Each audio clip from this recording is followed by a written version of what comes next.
थे। पप्पू यादव जी आए, मनीष कश्यप जी आए, ये सब नॉनसेंस क्रिएट करने वाले लोग।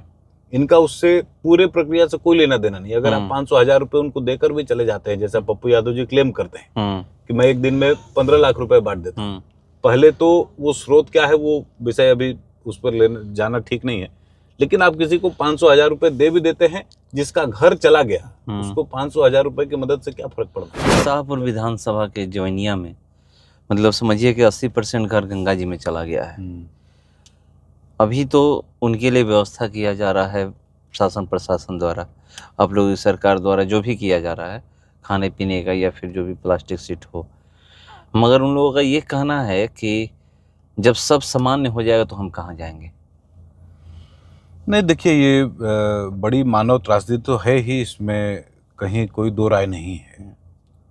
और जिस प्रकार से गंगा जी ने अपना रुख बदला है, उससे स्वाभाविक तौर पर एक बड़ी आबादी जो है वो हताहत हुई है। लेकिन सरकार ने भी पूरी मुस्तैदी से जो भी नियमावली सरकार की है और जिस प्रकार के भी राहत की व्यवस्थाओं को उपलब्ध कराना है सरकार को, वो सारी व्यवस्थाएं सरकार ने उपलब्ध कराई भी है। लेकिन विषय जब पुनर्वास से जुड़ता है तो एक बड़े महत्व का विषय वो बन जाता है। और सरकार ने अपने नियमावलियों के हिसाब से जो पिछले बार जब कटान हुआ था, तो उस समय पर जिन लोगों को पुनर्वासित करना था, ऐसे सभी लोगों को मदद सरकार ने उपलब्ध कराई थी। इस बार भी सरकार पूरी तरीके से मुस्तैद है और जो सरकारी व्यवस्थाएं हैं, जो नियमावली है, जो नीतिगत निर्णय है सरकार के, उसको पूरी तरीके से इम्प्लीमेंट सरकार करेगी, ऐसा सामान्य लोगों को भी विश्वास है। क्योंकि बिहार में सुशासन का राज हमने ही स्थापित किया, एनडीए की सरकार ने ही स्थापित किया। इस नाते जो सामान्य लोग हैं जिनको दिक्कत आती है, उनको पूरी की पूरी उम्मीद हमारी सरकार से ही, और वो पूरा उम्मीद पूरा भी होगा, इसमें कहीं किसी भी प्रकार का संशय नहीं। मगर अब तो ये कह रहे हैं 2024 का जिक्र कर रहे हैं कि जिनका भी घर गंगा जी में गया था उनको मुआवजा मिला था, ज़मीन भी मिला था, मगर वो लोग जहाँ ज़मीन मिला था जा नहीं पाए थे। बहुत सारी बातें किए थे कि फिर से एक बार गड्ढे में हम जाएंगे। तो आप लोग कैसे इस बार उन लोगों का आश्वासन दीजिएगा, ये भरोसा उन लोगों को दिलाइएगा कि हम जहाँ आपको भेज रहे हैं वहाँ पर आपको फिर से कटाव नहीं होगा, आपको त्रासदी नहीं झेलनी पड़ेगी। नहीं, देखिए ये पूरा जो दियारा का जो बेल्ट है, जो पूरा क्षेत्र है दियारा का, वो तो लोलैंड है ही, इसमें कहीं कोई संदेह नहीं है। जो गांव बसे भी हैं वो मिट्टी को भर करके ही उन गांवों को बसाया गया है। पूर्व से भी जो गांव, मतलब जो समाज ने स्वयं भी विकसित किया है जिन गांवों को, उसको भी मिट्टी भर के ऊपर करके ही उन गांवों को बसाया गया है। इस बार भी वही करेंगे। जो पूरी प्रक्रिया है, जिस प्रकार से मकान बनते हैं, लोगों को जो स्वयं लोग अपना भी जो मकान जिस प्रकार से बनाते हैं, अपना प्लिंथ बनाकर उसको और थोड़ा ऊंचा करके, वो सारी व्यवस्थाएं जो है वो सरकार की तरफ से उपलब्ध कराई जाएंगी।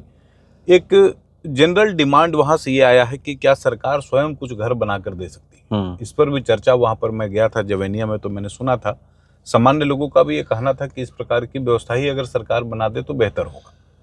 कुछ स्थानीय जनप्रतिनिधियों का भी इस प्रकार का मानना था। तो हमारी कोशिश ये है कि क्या पुनर्वास की पूरी व्यवस्था में जो नियमावली है उसके आधार पर इसको किया जा सकता है कि नहीं, इसको एक बार चेक कराकर मैंने माननीय विजय जी को भी आग्रह किया है, जो मंत्री हैं इस विभाग के, आपदा प्रबंधन विभाग के, उनसे बात भी हुई है।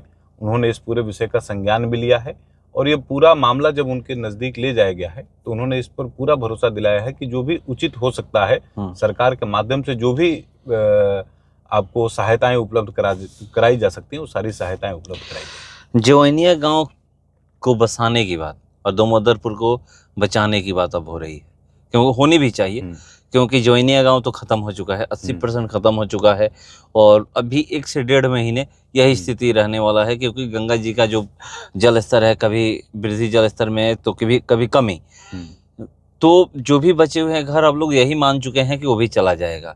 मगर उसके आगे गांव दामोदरपुर पड़ता है, दामोदरपुर बहुत बड़ा गांव है, तो उसको बचाने की बात हो रही है कि उसको कैसे आप लोग बचाइएगा और जवैनिया गांव को कैसे बसाइएगा, इस पे चर्चा अब होनी चाहिए। देखिए क्या है कि गंगा जी का जो प्रवाह है उसको तो वो इंसानों से रुक नहीं सकता है, इसमें कोई संदेह नहीं। लेकिन जैसे जल स्तर नीचे जाएगा, मैंने पहले भी जब पिछली बार मैं आया था जवैनिया तो ये बात मैंने कही थी और इस बार भी मैं दोहरा रहा हूँ उस बात को। उस पूरे इलाका का सर्वे कराकर और कैसे पुनर्वासित भी किया जा सकता है और आगे आने वाले जो कटान की जो संभावनाएं हैं उनको भी कैसे कम करना है, उसमें दामोदरपुर भी आएगा। उसको बचाने का पूरा प्रयास जो है वो सरकार की तरफ से किया जाएगा। इसमें सिर्फ हम लोग इंतजार कर रहे हैं कि गंगा जी का जो जल स्तर है वो कैसे और कितनी तेज गति से नीचे जाता है। अभी मैं कल सोनपुर की तरफ से लौट रहा था तो मैंने ये देखा था कि वहाँ पर गंगा जी का जो जल स्तर पटना में था परसों, वो कल नहीं था। धीरे धीरे पानी घट रहा है, तो जैसे पानी कम होता है उस पूरे व्यवस्था का सर्वे कराकर उसको ठीक कराएंगे। तो अभी तो मतलब 1-1.5 महीने तो यही स्थिति रहने वाली है। अब गंगा जी के प्रवाह को तो व्यक्ति आदमी नहीं रोक सकता है। आज ही किसी साउथ एशिया के ही किसी देश में एक बड़ी सुनामी आई है, तो आप उसको रोक नहीं सकते, वो जल प्रलय है। उसको रोकना सरकारों के बस का भी रोग नहीं है और आदमी के तो भूल ही जाइए। लेकिन जैसे समुचित व्यवस्था ध्यान में आएगी, जैसे सरकार को ये बात संज्ञान में आएगा, उसको जल्दी से जल्दी ठीक कराने की कोशिश की जाए। और एक बात और कहा जा रहा है कि 2025 में बिहार विधानसभा चुनाव है, इसलिए भीड़ लग रहा है। 2024 में भी यही स्थिति थी, कहाँ नेता इतना आए थे? नहीं, देखिए हम लोग तो शाश्वत संगठन के लोग हैं। भारतीय जनता पार्टी कोई आज की पार्टी नहीं है और हमारी जो जनसेवा की जो पद्धति है वो संघ का मॉडल है हमारा। पूरे दुनिया भर में जहां पर भी हमारे स्वयंसेवक जो हैं संघ के हों या भारतीय जनता पार्टी के कार्यकर्ता हैं, उनकी पूरी कोशिश रहती है कि इस प्रकार के प्राकृतिक आपदाओं में अपनी पूरी क्षमता का उपयोग करके लोगों की मदद करें। और हमारी पृष्ठभूमि ऐसी रही है, तो ये कोई नई स्थिति नहीं है कि हम लोग कोई नया वहां जा रहे हैं। पूरी की पूरी पार्टी अपने पूरे सामर्थ्य से वहां पर लगी है और हमारा पूरा प्रयास है कि जो भी जनता उससे हताहत हुए हैं उनको उचित प्रबंधन करके उनके जिंदगी को बेहतर बनाया जाए। ये भी कोई संदेह यही कह लोग रहे हैं कि अब वहाँ पे मतलब राजनीति सबसे ज्यादा हो रही है। राजनीति करने वाले लोग करेंगे। देखिए कुछ लोगों का ये स्वभाव रहता है कि प्राकृतिक आपदाओं में भी अपना हिस्से का जो प्रचार है प्रसार है उसको खोजने की कोशिश करते हैं। और हम लोग सेवा भाव वाले लोग हैं। हमने कोई अपना प्रचार प्रसार नहीं किया कि हम लोगों ने ये कर दिया वो कर दिया। हमारा कोई फोटो भी आपने नहीं देखा होगा या फिर हम लोगों ने कोई ऐसा पोस्ट भी नहीं किया है सोशल मीडिया पर, ना न्यूज़ को कोई बात ऐसी दिखाई है कि हम लोगों ने जनता के लिए ये करने की कोशिश की। हमारे सामर्थ्य में जो है, चूँकि सेवा का मैंने पहले भी कहा था कि सेवा का कोई परिचय नहीं होता, इस नाते हम लोगों ने समाज के हित में व्यक्तिगत स्तर पर भी जो मदद हो सकती है वो हम लोगों ने करने की कोशिश की है और उसका लाभ भी समाज को धीरे धीरे मिल रहा है। जो हताहत परिवार हैं, जो आर्थिक तौर पर बहुत कमजोर हैं, उन लोगों को सीधी सहायता इन्हीं प्रकार के लोगों से मिल रही है और हमारा ही संगठन वहां पर सबसे ज्यादा एक्टिव रहा है। इस नाते हम पर कोई तोहमत नहीं है, लेकिन कुछ खास प्रकार के लोग हैं जिनको आदत है कि आपदाओं में भी कैसे अपना अवसर खोजें। ये कौन लोग हैं? ये सभी देखिए, जैसे पप्पू यादव पहुंचे हुए थे, पप्पू यादव जी आए, मनीष कश्यप जी आए, ये सब नॉनसेंस क्रिएट करने वाले लोग।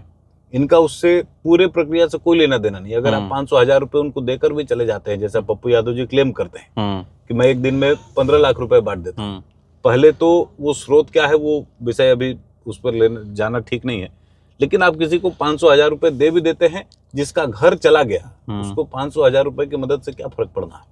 जब तक सरकार पूर्ण तरीके से एक्टिव होकर वहां प्रोएक्टिवली सरकार अगर काम नहीं करेगी तो लोगों को कोई फायदा मिलेगा ही नहीं। आप आते जाते रहिए, अपना फोटो खिंचाते रहिए, उससे समाज को तो कोई फायदा होता नहीं है। इन लोगों का अपना एक लाभ कमाने का, चूंकि मैं पटना में भी पिछले बार जब बाढ़ आई थी, मैंने लगातार जब मूसलाधार बारिश हो जाती है, पटना को भी अगर आप देखेंगे तो वो कुछ दियारा जैसा ही क्षेत्र है। उसका भी जो गंगा का जो पूरा मुहाना है, पटना जो शहर है वो 3 नदियों का त्रिकोण पर बसा है। एक तरफ से गंगा है, एक तरफ से सोन है, तीसरे तरफ से पुनपुन है, उसके बीच में पटना बसा हुआ है। तो वो भी लो लैंड है। जैसे बारिश होती है ज्यादा, अगर 2 दिन 3 दिन लगातार बारिश हो जाती है तो पटना भी डूबने लगता है। फिर पानी की निकासी होती है धीरे धीरे। पिछले बार जो वहां पर जो ड्रामा पप्पू यादव जी ने किया, उसके बाद जो परिस्थिति बनी पिछले चुनावों में सबने देखा है। तो जनता को भी ये सारी बातें मालूम है कि ये नेता हैं, इनका काम है आना जाना, फोटो खिंचाना और वापस चले जाना। मनीष कश्यप जी तो दोबारा यहाँ दिखाई भी नहीं दिए, ना पप्पू यादव जी दोबारा आएंगे। हम ही लोग इस इलाके के रहवासी हैं, हमें ही आपस में मदद करके समाज को चलाना है। इस नाते इस प्रकार के लोग और ऐसे लोग जो स्थानीय जनप्रतिनिधि हैं। मैं सांसद जी का कल बयान देख रहा था, कल वो आए थे तो यहाँ पर अपना मोबाइल का नंबर वो बांट रहे थे। आपके मोबाइल नंबर से क्या फर्क पड़ता है लोगों को? सामान्य लोगों को आपका मोबाइल नंबर मिल भी जाएगा तो आप उठाएंगे नहीं। सबको मालूम है आप सांसद हैं, अभी संसद चल भी रही है, आप यहाँ से आए होंगे, सैटरडे संडे यहाँ रहे होंगे, मंडे को यहाँ से विदा हो गए, तो फिर आप झांकने भी नहीं आएंगे। तो इस नाते इस प्रकार के लोगों से बचना चाहिए और ऐसे लोगों के झांसे में जनता आएगी भी नहीं, मुझे ऐसा पूर्ण नहीं विश्वास तो धरना दे रहे हैं ना, कह रहे हैं कि हम लोग धरना दे रहे हैं इसके लिए। किस चीज के लिए धरना? वही जोइनिया को बसाने कितना के लिए, बार जोइनिया को करने के पिछले लिए। 3 वर्षों से कटाव हो रहा है, कितनी बार वो लेके गए मेमोरेंडम सरकार के पास कि हमारे इस हमारे क्षेत्र में इस प्रकार की समस्या है, इसको जरा देखिए। कभी झांकने भी आए थे क्या इसके पहले? इस नाते इस प्रकार के लोग हैं, इनका काम है कहना। जनता अपना मन जानती है, जनता ने ही भारतीय जनता पार्टी को और एनडीए को यहाँ तक पहुँचाया है और हमारे ही सहयोग से बिहार में सुशासन स्थापित हुआ। इस नाते जनता पूरी तरीके से हमारे साथ रहेगी।